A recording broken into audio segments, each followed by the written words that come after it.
we go! I love that catchphrase. Does that really get your little blood going? You know, it's brilliant, right? The only reason that I say this at the start of every race is not because I want a catchphrase, but it's because I want like 3 or 4 seconds where I don't have to think about what I'm... Will you shut up? Where I have 3 or 4 seconds where I don't have to think about what I'm saying, and I can actually just say something and look at what's happened, so I can give you a reaction. Who's got the best start, where we're going as we head up towards the hill. But the first time we did a sprint weekend, I got a little bit confused because it wasn't a Sunday and we were going racing, and the cars were all on the grid and the lights were coming on. I'm thinking to myself, what do I say next? And I almost fluffed my lines, to be honest. 345 races and a few sprint races on top of that, and I almost forgot to say lights out and away we go. Wow. It won't happen again, I promise. It wouldn't be a race if you didn't say it. I think they have to cancel the Grand Prix now. Yeah, I agree. If I don't say it, it don't count, right? Well, 346 races. Yeah, this weekend. That's a fair few. How many of those have been here at COTA? Okay, so I've done every single race at COTA. When did we first come here? 1962? I can't remember, to be honest. No. Now, do you know what? We came to Austin. The first year we came to Austin, and everyone said to me, you're going to love Austin. It's brilliant. It is the best city in the whole of America. I'm thinking that's quite a claim. And then we got here and realized that what anyone told us wasn't actually true. It was way better than anything we'd heard. Austin is just the greatest city. I love the vibe here. You know, I'm partial to a bit of barbecue, as you can tell. I love my music. I am gutted that Aerosmith have pulled out of the concert on Monday night. Oh. I had tickets for Aerosmith and the Black Crowes, 2 of my favourite bands. Tiesto on Sunday? Tiesto? I think Tiesto. Yeah, I might go and do a bit of Tiesto. I'd like to see Chris Stapleton, but sadly I'm working Saturday night as well.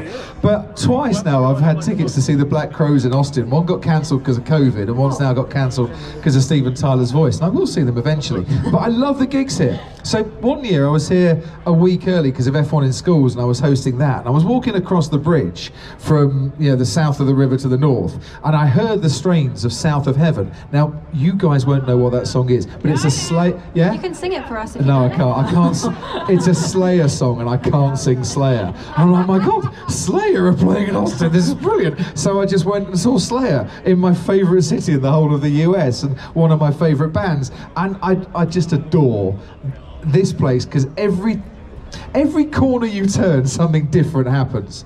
And not only does that happen in the town, it happens on this track as well. I was talking to Lewis Hamilton today, and he was saying this is a classic track.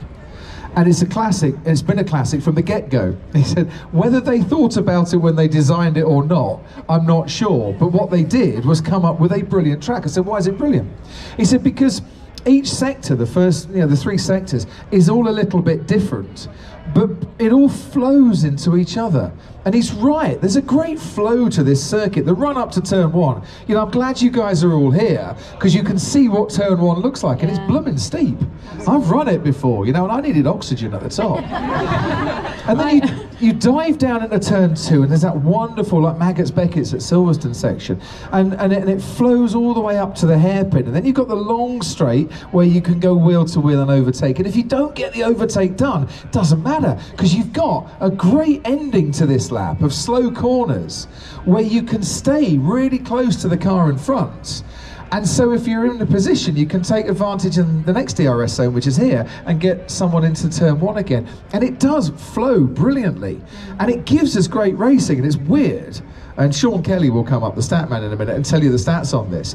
It's weird how it's only really the front row that's ever won here, because it does produce brilliant wheel-to-wheel racing. And I think not only are you guys lucky that we have COTA, we're lucky that we have COTA in Formula 1. So big up to whoever designed this track and thought, let's put some elevation changes in, let's put some flow in. It's got the best of everything. And it's one of the reasons it's my favourite race of the year. And what is the best place to watch this race from, do you think? Champions Club, F1 Experiences, ladies and gentlemen. You might have heard of it. It's lucky for all of you, huh? Yeah, to be honest, Champions Club, it's a brilliant location here, because not only can you see into the pits a little bit, but you can see the cars on the grid, but you can see turn one and all the action there, and you can see a damn sight more than you can from our commentary box, What can you see? We are right down there. Oh dear. Honestly.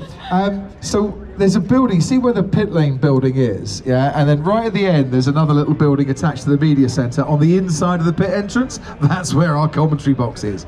We have the sun shining into the window all the way through the race. And if we're lucky, we're on the second floor, because if we're not, we've got a fire truck parked right in front of us. So I can tell you what the firemen are doing all day. I can't really see much out. Do you know what? I think that would be a nice second show for the weekend, like a second channel. Yeah. Crofty commentates on what the truck is doing. Yeah, what is the fireman doing at this moment?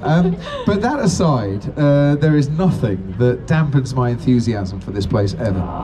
And of course, it's a sprint weekend, so we get double the racing and double the entertainment. Double the chances for Max to win. And of course, but give me your wildest... Who booed that?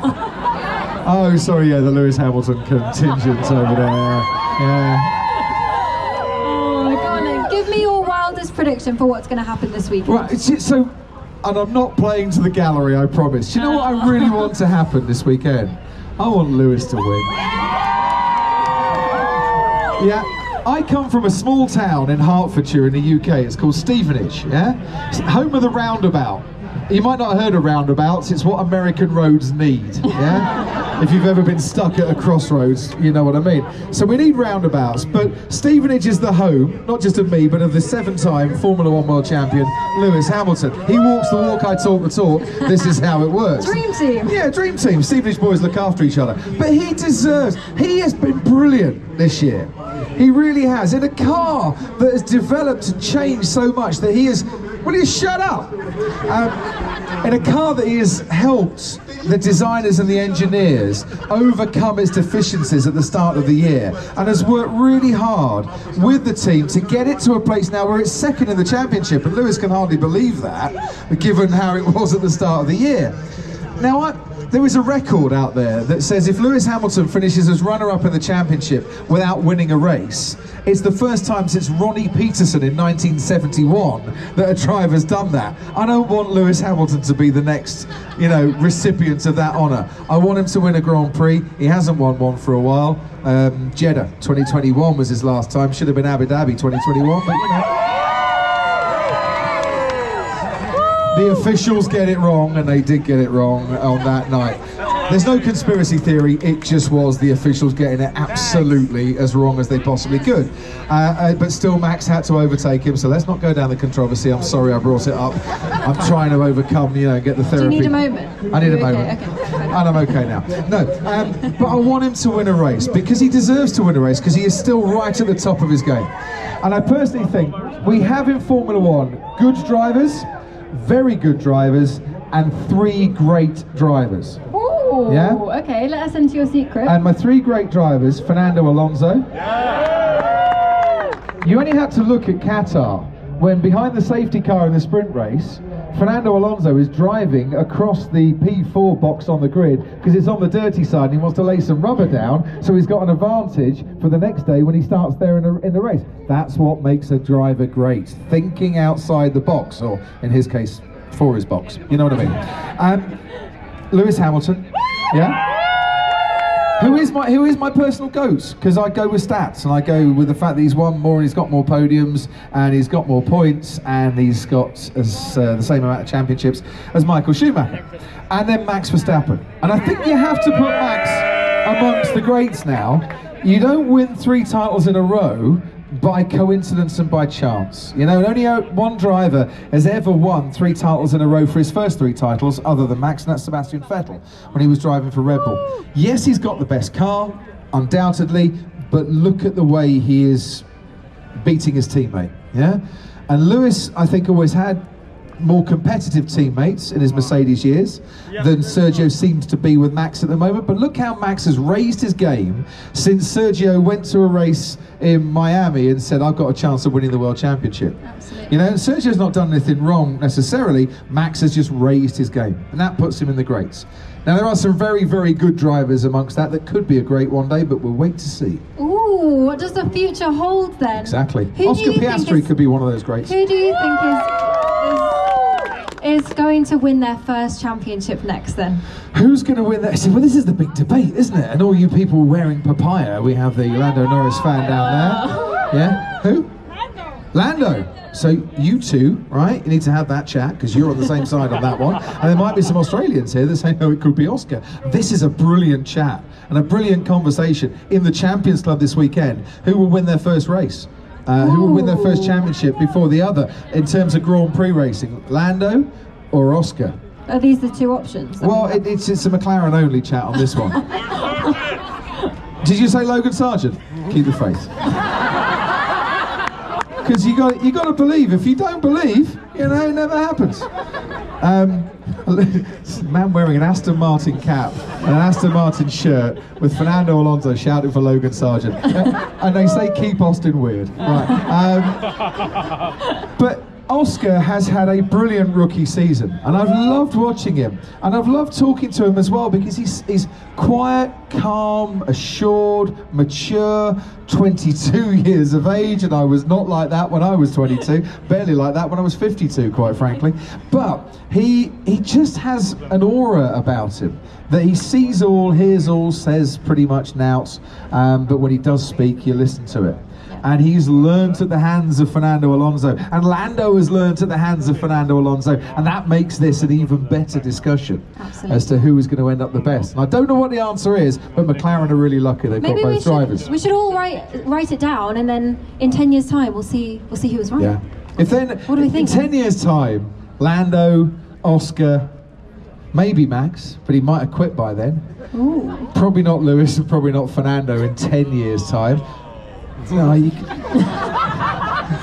sometimes so you got to know when to quit. But Charles, Carlos, and then who else? Alex Albon, I think will very much still be in the sport. Then Daniel Ricciardo. How old will Daniel Ricciardo be? 44, 45 in 10 years' time? 21 at heart. 21 at heart. Yeah. You're what, sorry? 47. Is he 37? I don't think. You're thinking of someone else. In his 40s. In his 40s anyway. But and there will be a cream of young drivers coming through again. This sport is in a really healthy stage in terms of its drivers at the moment, and that's great to commentate on. Right, well, Crofty, before I let you go, will you sum up the 2023 season for us in 3 words, please? Oh, thank you. Max, again. Super Max. No, I don't mean that. No, I'll do it. Oh, Max again. So you can take that one of 2 ways, amazing. Right? And I mean this, right? You might say, oh, Max again. I go, oh, Max again. Because sometimes you got to celebrate excellence. And whilst we all want variety, people, and we don't want to eat barbecue every single night of the week because it ain't good for us. But we do love barbecue, When you find excellence, it's worth celebrating. And all those years we celebrated Lewis being excellent at the top of his game, all those years we celebrated Michael being excellent at the top of his game, or Sebastian being excellent at the top of his game, we should also celebrate what Max is doing at the moment because he is working so hard to achieve that. Absolutely. Yeah? I have to add 3 words on, which is and Carlos too. And Carlos too. I'm gonna leave it at that. Crofty, thank you so much. Absolute pleasure. Have an amazing weekend. Have a great weekend yourself. Thank you. Take care, guys. Enjoy. Lights out, away we go. Yay. Take care. Thank you.